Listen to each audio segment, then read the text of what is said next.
ವಿಮಾನ ನಿಲ್ದಾಣದ ಬಳಿ ವಿಮಾನ ಹಾರಾಟದ ಅಬ್ಬರಕ್ಕೆ ಮನೆಯ ಚಾವಣಿಯ ಹಂಚುಗಳು ಉದುರಿಬಿದ್ದವು.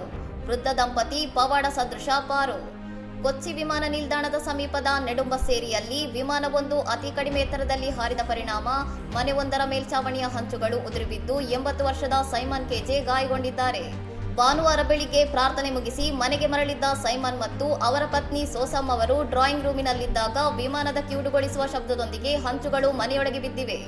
ಸಮಯ ಪ್ರಜ್ಞೆಯಿಂದ ಸೋಸಮ್ ಅವರು ತಮ್ಮ ಪತಿಯನ್ನು ಸುರಕ್ಷಿತ ಸ್ಥಳಕ್ಕೆ ಎಳೆದಿದ್ದರಿಂದ ದೊಡ್ಡ ಅನಾಹುತ ತಪ್ಪಿದ್ದು ಹಂಚು ಭುಜಕ್ಕೆ ಬಿದ್ದಿದ್ದರಿಂದ ಸೈಮನ್ ಸಣ್ಣಪುಟ್ಟ ಗಾಯಗಳೊಂದಿಗೆ ಬದುಕುಳಿದಿದ್ದಾರೆ.